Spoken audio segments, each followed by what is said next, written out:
Hi, I'm Ebony here at Zazo, and I'm very excited because this is the second episode of my new podcast series that I'm currently calling Real Chat, but I think I'm just going to call it Motivation to Write, which is the name of my blog or the subtitle of my blog, because that's what these episodes are really all about. They're about motivating you to take your writing to the next level, to take your blog to the next level, to take your marketing to the next level, to take your self-care as a writer to the next level. I have some amazing guests lined up.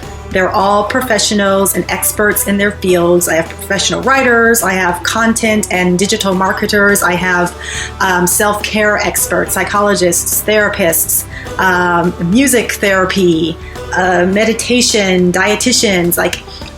These people are here to talk to you and to talk to me about how we can step out of our comfort zones and into our power as writers. So today I'm excited because we're going to be talking to Lindsey Wander, and she is the founder and CEO of WorldWise Tutoring. So let's learn a little bit about Lindsey.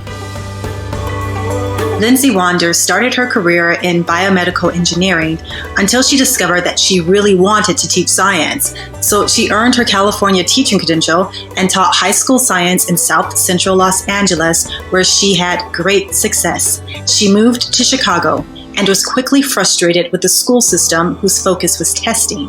Tired of teaching to a test nearly every day, but longing to still work with students, Lindsey quit the teaching profession and founded WorldWise Tutoring, which commits to customizing services to meet students' needs.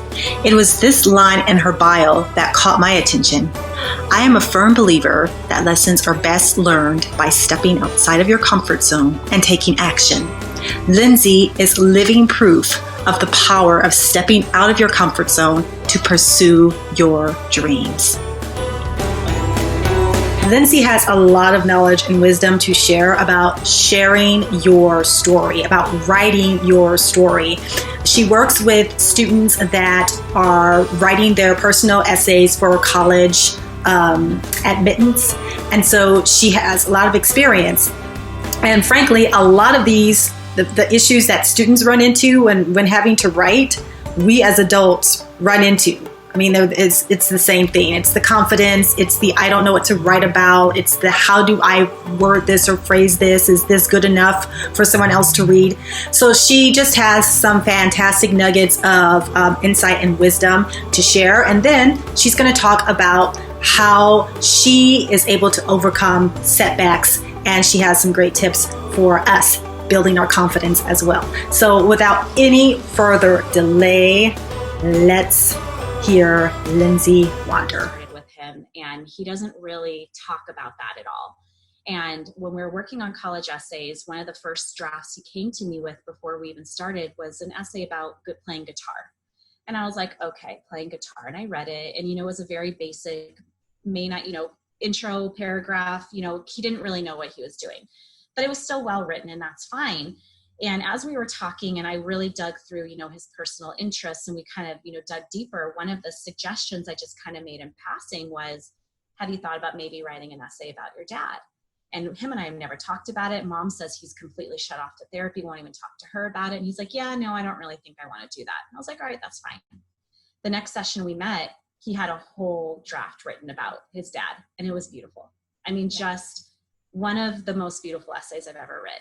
And it was so him. It was very creatively written, very much from the heart, talking a lot about how it's developed him into who he is. He addressed the whole idea of, how he kind of held it in, closed it in, and then what he learned about himself in the process. But with that, I mean, just a whole different kid evolved. And I've known this kid for 2 years before this, I mean, now he's just so much more articulate. He's so much clearer about his path. And who he is. Mom said that his whole demeanor has changed in the home. So it was almost therapeutic, and Mom, I just actually said, can we let Mom read the essay? I kind of save it from parents until the end so the kid can really release. And now that's in its final form, Mom read it. And this is how I know I have a good essay, when Mom says it made me cry. And I'm like, all right, and it's such a powerful thing for him to release. And I think that was blocking him from really finding his true self. I had another student who man, she rocks. She's just this super kid who I think has never been told that she's a super kid, just she wants to study astrophysics. She just got a full ride to Harvard. Okay. I mean, she's insane, which is why we had to get the essay done ahead of time. But one of the things that we talked about was how, again, she's kind of been put into this box of I'm a science and math kid, but she's very interested in the creative. She's interested in music. She's interested in writing. And she's had a really hard time compromising the two of them, how, and into filmmaking and all these. And she's like, she kind of was constantly being told, why are you putting your energy into that when you should be doing this over here? So her essay was really about finding herself. It was very empowering for her to realize I can be creative and science and mathy. I can do this. And I'm cool, like I'm a cool kid. I can do anything I want to do. And she actually set out to start an organization. It's called Gems of Chicago, where she's, her whole mission is to also empower women in the STEM field to help them understand that this is a creative field. You can do STEM creatively, and it doesn't have to be exclusive. And it's just really cool seeing her develop into herself. And, I've been shouting from the mountaintops, this is like a really cool kid. She's going to be a mover and shaker for sure. I can't even wait to see what she does.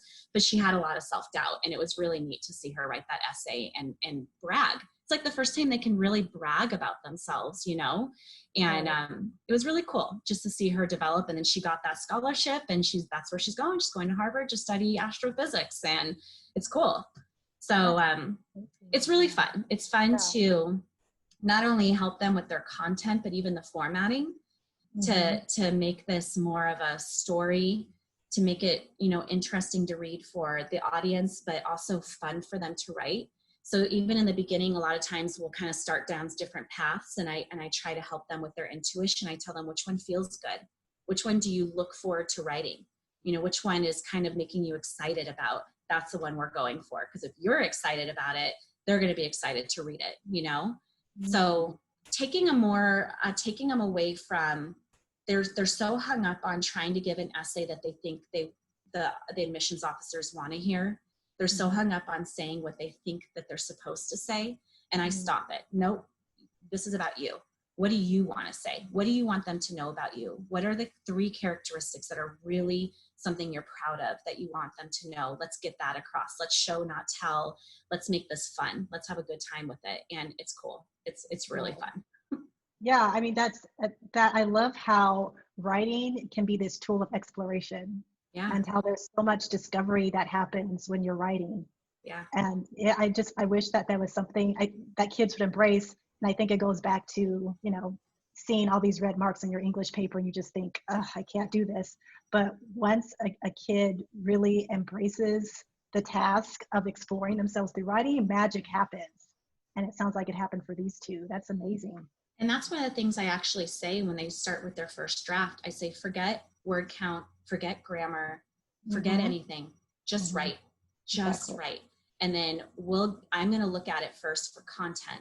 I'm not even going to pay attention to that. And the grammar, that's easy to fix. Word count, I can hack off 200 words in 5 minutes. Like, that's a breeze, Right now, I just want you to write. And for the girl with the STEM, I actually had her, before we even started the essay, I had her journal for a couple weeks first. I said, because the essay was about what is it like a day in the life of her mind, because her mind is really neat.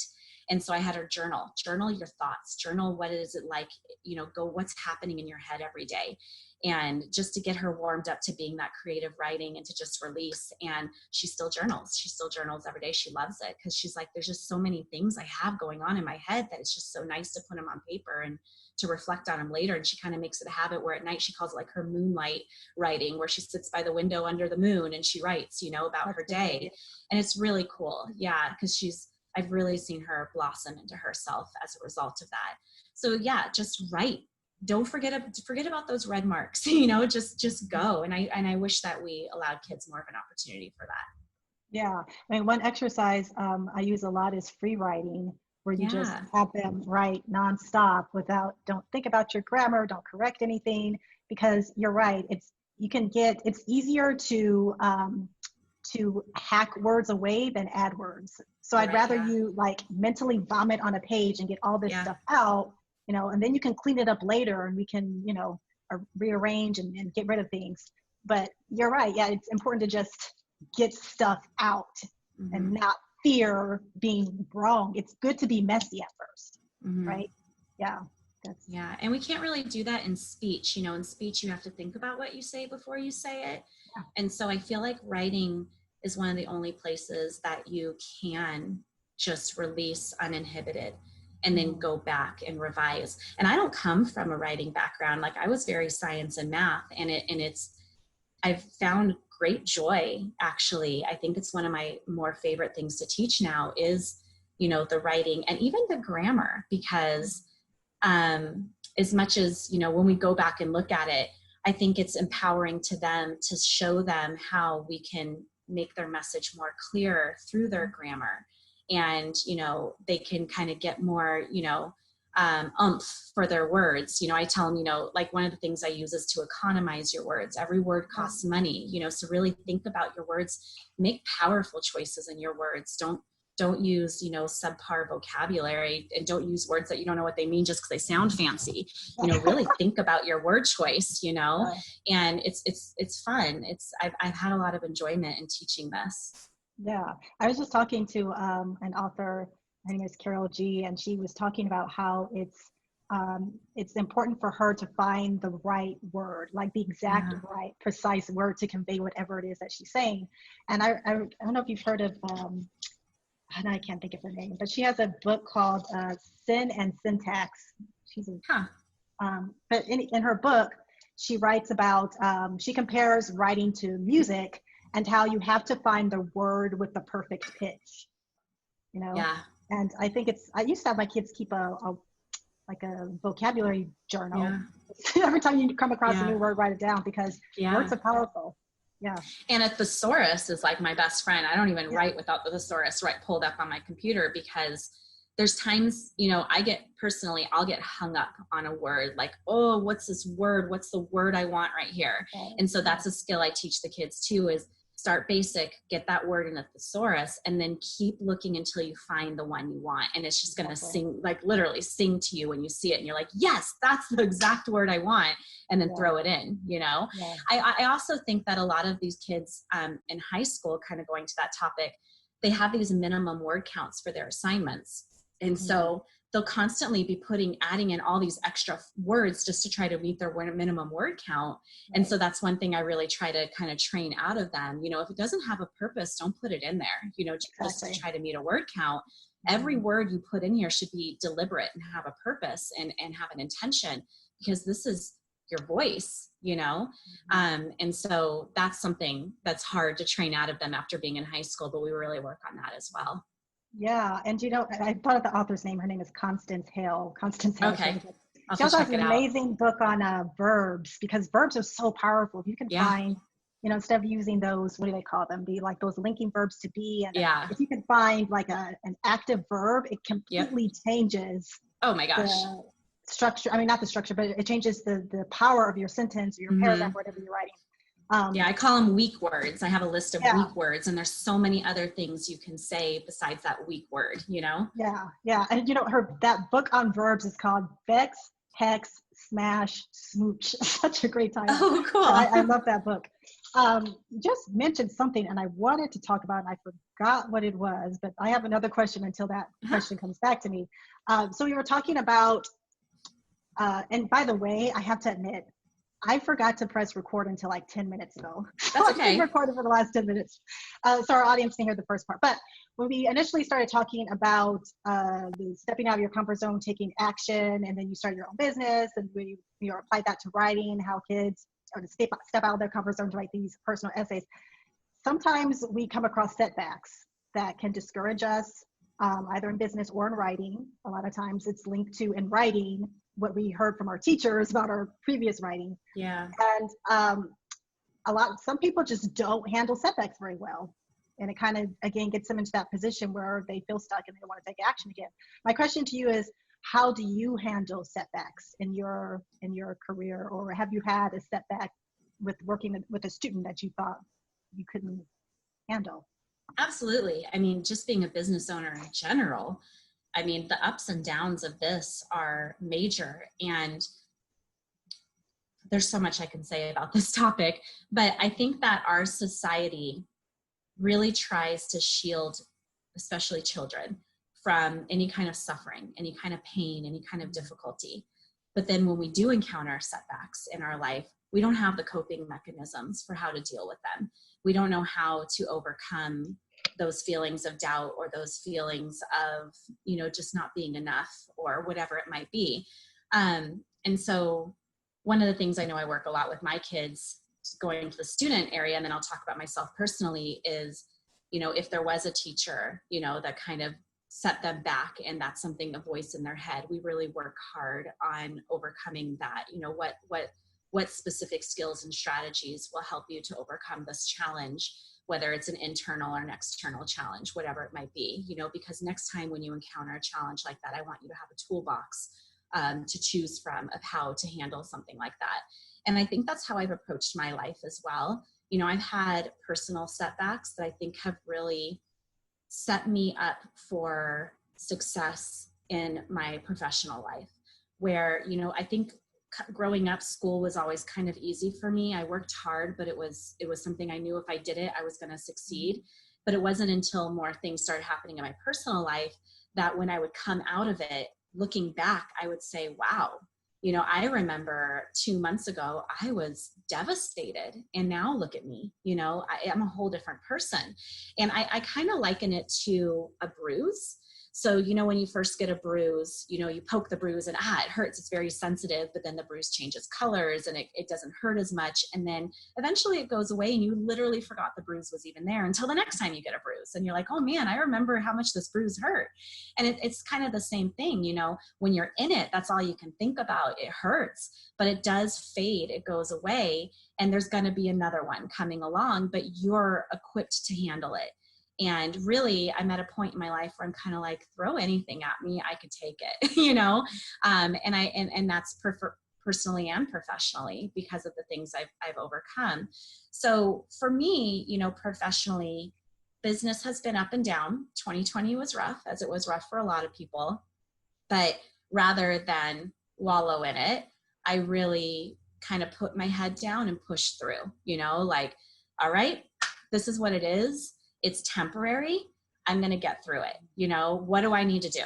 What help do I need? Asking for help, articulating my vulnerabilities, sharing. I think one of the things that's prominent in our society is we tend to only talk about the good things. We don't always talk about our suffering and the pain. And that's what makes us human and relatable. And so I've really, over the years worked a lot on saying like, I'm struggling right now and I need help, and really seeking out help in an active way and taking that help, when it's offered to me, which has been a hard thing for me in life too. And then when I'm now at a position where I'm doing well, now being the help for other people, being that source for them, because this is what society is about. And this is why we're together as humans. So really learning from those setbacks is kind of my key point here, in knowing that when you got through that, you can take those same skills and apply to get through the next thing, no matter whether it's personally or professionally. And it's okay. Setbacks are part of life. It doesn't mean you're not smart. It doesn't mean you're not successful. This is how you learn. This is how you grow. You talk to the biggest CEO who's a billionaire. They've had setbacks. They've had struggles. This is what happens, and it's okay. And I think we need to talk about that more and understand that that's an acceptable part of succeeding. Right. I was listening to an interview with,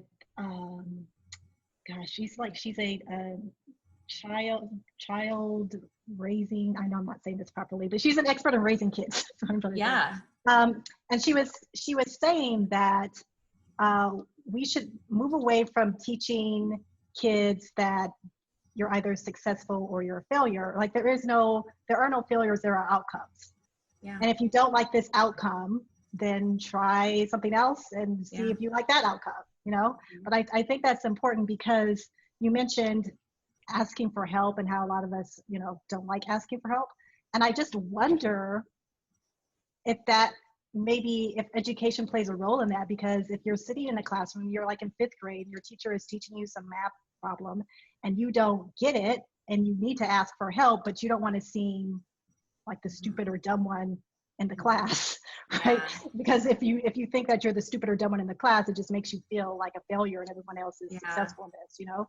Yeah. And where does that come from? Does that come from when you do ask a question that the person in charge made you feel dumb for asking that question? Mm. You know, I with my students, there's not a dumb question, and I hate when my kids say I make stupid mistakes. Like, I hate that phrase. I correct it every time. Like, it's not stupid. Or they say, oh, I'm so dumb. Like, and I say, if I said that to you, if I said, oh, you're so dumb, you know, you wouldn't like that. That's not okay. Why are you saying that to yourself? You know, it's not a stupid mistake. You know, it's not, you're not being dumb. I try to help my students distinguish the difference between questions. So there are sometimes I'll have kids ask questions that I'm like, well, if you had taken 2 minutes to read what was already there, you wouldn't have to ask that question, you know, and that's kind of a skill in life too, because no boss wants their employees coming to them with questions that they could have very easily figured out themselves. Right. And so I don't want to call those dumb questions, but they're also questions that didn't necessarily need to be asked. But then there are some questions that they ask me sometimes that I go, oh yeah, that was a really good question because I didn't say that, you know, or actually thanks for pointing that out because we do need to go over that, whatever it might be. So really trying to help them distinguish, because I think that maybe they were told sometimes or made to feel bad for questions they asked, but maybe it was because it was a question they could have found out themselves.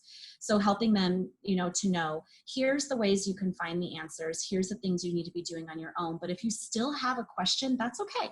Ask that question, you know, and even beyond that, giving them the power to ask questions in a respectful way to people of authority, or to even stand up for themselves. So there's times where I'll be teaching something and I'll make a mistake, and they'll, you know, I'll catch it later and I'll say, did you catch that mistake? They're like, yeah. And I'm like, why didn't you say something? Well, you know, I thought maybe I did something wrong. Don't assume that. I'm human. I make mistakes too. So when I'm starting to work and the kids catch my mistakes, you know, Miss Wander, I actually think that you didn't put the negative there. You forgot to bring the negative down. Thank you for bringing that up to me. Good job for catching that. You know, there's a way to respectfully ask questions or to make recommendations and to stand up for yourself. And I think that we should encourage kids to do that, because that's the beginning of advocacy. And if they can start advocating for themselves, then they start advocating for others. And then they become an agent of change in their life and the lives of others. But they have to stand up, and they have to have the confidence to ask or to say something. And if we're shutting them down all the time, they're not going to do that. And then how do we expect these kids to move and shake and do things in the world, you know? So there is a difference in the types of questions, but we really do need to encourage them to ask questions, especially when they don't understand. Right. Then you brought up a very good point about the self-talk, like the voice that's always in your head. Yeah. Berating you with, you know, thoughts that are abusive half the time, most of the time. And how, you know, a lot of what we feel that we cannot accomplish, or a lot of our frustrations, come from us holding on to these beliefs that are being chattered in our head all day. How do you go about helping a kid recognize, or have you tried this, like recognize what beliefs they're holding on to that are holding them back? I mean, I'm almost 40 and I still am dealing with this in my life, you know? I mean, I have my own self-talk that I'm constantly checking myself on and seek, you know, I go to counseling for, because it holds me back. And I feel like if I'm going to help kids with this, I have to make sure I'm constantly working on it with myself as well. One of the things I start with is definitely shifting language. So, you know, earlier you kind of tapped on it a little bit with the way that we, you know, use language with kids, kind of what you're good at, what you're not good at. And one of the things we often talk about is like strengths and weaknesses, which I hate that terminology. I rather call it glows and grows, because just because it's something you're not necessarily good at now doesn't mean you can't be good at it later. So, you know, really helping our students with a growth mindset is key. And if there is some of that self-talk in their head of, I'm not good at math, for example, which I get a lot, or I'm not a good writer. That was me. I'm not good at math. Yeah, I know. Gosh, I get that all the time, the time. I ask my kids to kind of put the word yet on the end of it. I'm not good at math yet. You know, I'm not a good writer yet. Because, okay, maybe you don't feel that way now, but it doesn't mean you can't change that. You know, you're completely in control of your own life, and you're empowered to become good at math if you so choose to. Even our language of, you know, if you can be anything you want to be, it should be more like, since you can be anything you want to be. You know, there's just so many small shifts that really will help our kids with a growth mindset of understanding that wording, the self-talk they're having in their head can clue them into things they need to focus in on. Okay, this is something I need to pay attention to. This is one of my grows. This is something I need to work on, but I can change it. You know, I am empowered because I've been successful in this, and this. I'm good at this, and this. I have these skills. I can do this. I can succeed in this. And so that's, you know, a lot of that just comes to really getting them to be confident. And so one of the things I do, and I tell my instructors with this, is let's get them to a place of confidence first. So let's talk about their strengths or their glows. Okay. Let's work on that first. Let's find their predominant learning style. Let's hit that first and get them to a place where they're rocking it. They're succeeding. They feel good. But then life is multifaceted. So you know what? We're going to hit those other learning styles. We're going to hit those grows as well. You know, we're going to work on those other things, but now they're confident already. So they feel empowered to take risks. They feel empowered to know I can overcome this. And then they're in a better position to kind of squash that self-talk because they've seen it happen in other ways. So it's not something that happens overnight, obviously. But again, like I was saying, changing your language and changing the opportunities that you provide to kids. It's small changes, but it has big changes in their life. And they're so adaptable and they suck everything up like a sponge that sometimes it can happen. You know, sometimes from one week to the next, I see a totally different kid. I had one student who says, you know, I'm bad at math. I had him the other day. And I was like, no, you just do math differently. Your approach to math is a lot different than maybe the way I approach math. And then by the next session, he was like, well, I actually approach this problem like this. And this is the way I just think of it differently. And I'm like, he's kind of repeating what I'm saying I said to him, but that's the new dialogue in his head. You know, they start to hear us in their head the same way. So let's give them words of positivity that are not surface value, like you're smart, you know, but they're very specific to them, that are very customized to who they are, and their internal self-talk will start to change. Yeah. I think you brought up a really good point that for educators and just adults in general, it's really difficult sometimes to help young people with their self-talk because we ourselves are struggling with our own self-talk. And I just think, like, how amazing would it be if we had a class on just confidence? Like if that was a required course in high school or even junior high school, just building and maintaining your confidence, because it's just that voice, it drives everything you do. Man. You know, and what you choose to believe that voice is telling you, it can make a huge difference in even life or death, really. Yeah. And it's hard personally. I mean, the more I focus on it, you know, it's almost subconscious, you know, it pops up before I even know it's going to be there. But it's like the more I focus on it, I almost feel like I'm putting more energy towards the negativity, you know? So I try now to use it as a signal of things I need to work on, you know, instead. Like, okay, that's a clue. This is something I need to focus my energy on, where I'm not ignoring it, but I'm also not giving it power, you know?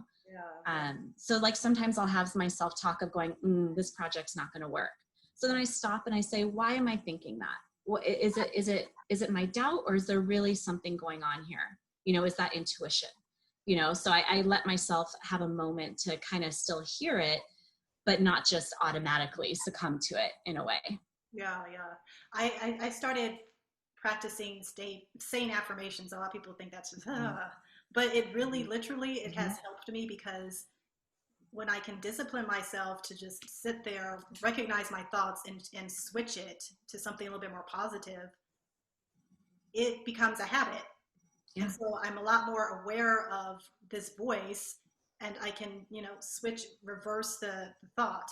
Like, you're stupid. No, I'm actually pretty intelligent. Yeah, right. Repeating that to myself. I mean, how empowering that you can do that yourself. Right. Like, with the kids, I tell my tutors, in the beginning, we have to model it for them. We have to show them the correct language they should be using, how they should be talking to themselves and things like that. But they're going to start doing it themselves. And that's empowering, that you don't need someone else to tell you you're smart, because innately, it's internal to you, you're smart. And if you have that internally, nothing can throw you off. Someone can tell you you're dumb and you're going to be like, no, I'm not, And so that's really the goal with our students. But yeah, we do have to model it for them. And it doesn't have to be a separate class. I think that it would be great if it was, but just changing the way we talk to these kids, like when they ask a question, that's a great question. You always come up with really insightful questions. Just that little tiny thing will empower not just that kid, but the other kids will be like, well, wait, I had a great question too. And, I want to show my insightful question. So there's so many ways we can do it, just already intertwined, and still hit our content curricula, our standards, still do all the things we need to do as teachers. And even as parents, there's still, one of the things I always say is learning is life and life is learning. There's so many little things you can be saying to your kid that can still build their confidence in just everyday life. Yeah. It's, when you talk about the way that teachers, we talk to our students, it's so important. I'm really guilty of not being really as encouraging as I could be, especially when grading essays. It takes a lot of time to write comments to everyone, and sometimes I just need to get through quickly. I'll post a rubric and say, okay, here's your score. Look on the rubric to know why you got your score. If I write a comment, I have to catch myself, because a lot of times it will be something so brusque, your claim is weak. You know what I mean? But I remember I had this professor in graduate school, and I love this professor because on my papers, he would write, I encourage you to try, blah, blah. He would always preface everything with, I encourage you. And so sometimes I remember that, and I'll write that on my students' paper. But yeah, the way that teachers talk to their students is so important. And it's hard too, because you only have 45 minutes or 50 minutes. And sometimes you don't have time to address them individually or to answer those questions that they have. And it's hard. I get it. I mean, sometimes I only have them for an hour and I'm like, I got so much I got to hit with you, with content. I mean, I'm guilty of it too, but it's kind of like that mom guilt or dad guilt in a way. Don't beat yourself up over those little things here and there. If at the end of the day, and I say this to kind of all the parents that I talk to, if your heart's in the right place and you do everything from a place of love, and the kids know that you're loving them, they're not going to hang on to those 1-2 little things that you might have slipped. They know at the end of the day, you care about their success, and you care that they're happy and they're thriving, and they'll eat that up. That's more the feeling than the other little things. Yeah. What about self-care for teachers? Is there, I've had moments as a teacher, especially at my old site, where I just felt like I needed teacher counseling or something. I needed some type of I can't even explain it. I just needed a place where I could go as a teacher, when someone would know what I was going through as a teacher and just nourish me. You know what I mean? That'd be great. Yeah. Yeah. I think when you're a good teacher, which I can tell you are, it's in your heart, and you, as much as you try not to, you take it with you. I know one of the first things I kind of did when I started teaching to help is I set really clear boundaries between my work life and my personal life. And I made sure that when I left school, maybe I would think about it in the car home, but the minute I was home, I had to let it go, because I would be up all night thinking, are all my kids going to show up the next morning? Is everyone getting a meal tonight? You just stress and you worry about all of them. And that's not going to get you anywhere. If anything, it's just going to drain your energy, so that when you go to school the next day, you can't give them what you need. So it might seem selfish, but the whole thing, when you're on a plane, you put the oxygen mask on yourself first, and then you give it to everyone else. You have to take care of yourself first, because that burnout of the teachers with the real heart is a real thing, So, I wish that there was some kind of counseling for those teachers to help them deal with those emotions, or to teach them those coping mechanisms, or how to separate, work and personal life, and set boundaries, and to know that that's okay. Because sometimes you beat yourself up thinking, you know, I should be doing more. I should be doing more. But, you know, you're doing a lot already as it is, just showing up every day, you know, and just being someone reliable and consistent for those kids that they can, you know, look to. So yeah, that would be great. And if anyone's listening, that would be, if you want to start an initiative on that, I think that'd be great, because we really do get burnout of the good teachers. The bad teachers are the ones that don't get burnout, because they're the ones that just hand the worksheets and sit at their desk and could care less, you know, and they're the ones that stick around. But those good teachers, they burn out. Yeah. We need something like a conscious teaching movement. Like, you know, we could teach teachers to monitor their own thoughts and how their own thoughts are driving their interactions with their kids. Then they could help their kids to monitor their own thoughts, and it would just be a better place. I feel like I feel like that just goes all the way back. Like, I think everyone needs that. Yeah. You know, everyone needs to learn to be more conscious. One of the things I say, we help kids to be competent and conscious leaders, because knowing your trade is one thing, but if you're not conscious and monitoring your own thinking, then you're never going to be a successful leader. And we all need to be leaders in some form in our life, you know? So yeah, I mean, that just goes back. Why are we not teaching this in elementary school, in middle school and high school? Everyone should have that skill set, you know, beyond just, you know, can you do this in your job? Do you have this task to be able to carry out your job? Great. But you need more than just the competency. Right. Yeah. Lindsay, this has been a great conversation. I just, like, you have so much wisdom and so much knowledge. It's just, I mean, I wish I could talk to you for like 3 hours.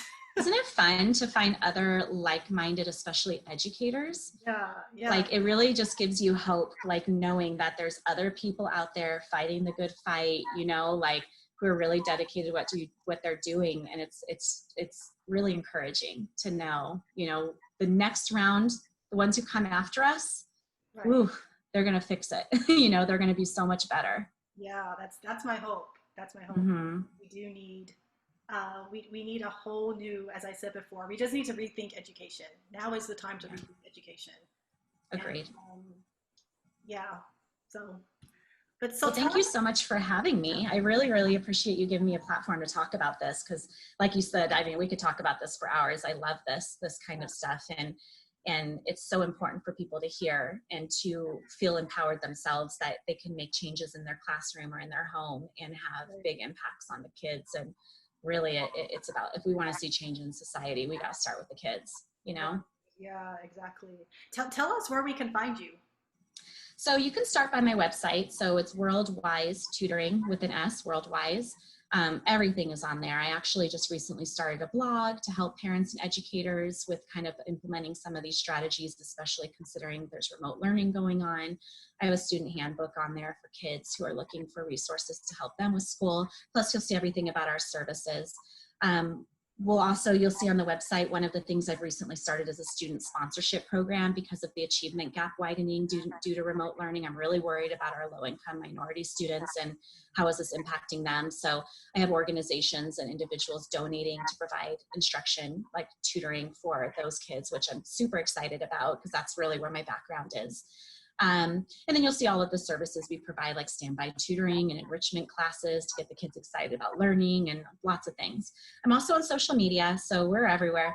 Facebook, Instagram, LinkedIn, Pinterest, everywhere. Not on TikTok yet.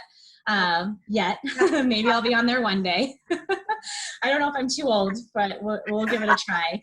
You're too old. No. Yeah, but you know, I mean, it might be. I'll say you never know. But we're everywhere. We're all over social media too. Just WorldWise Tutoring. Look it up, and you'll find us. Okay, and maybe you could send me some of those social media links I can put on the site. For sure. Did you have any final words of wisdom or advice, particularly for people who, as I said in the beginning, feel like they want to take their career to the next level, or students who want to take their student life to the next level and take their writing to the next level, but they feel that something is holding them back? I really can't emphasize enough, follow your intuition.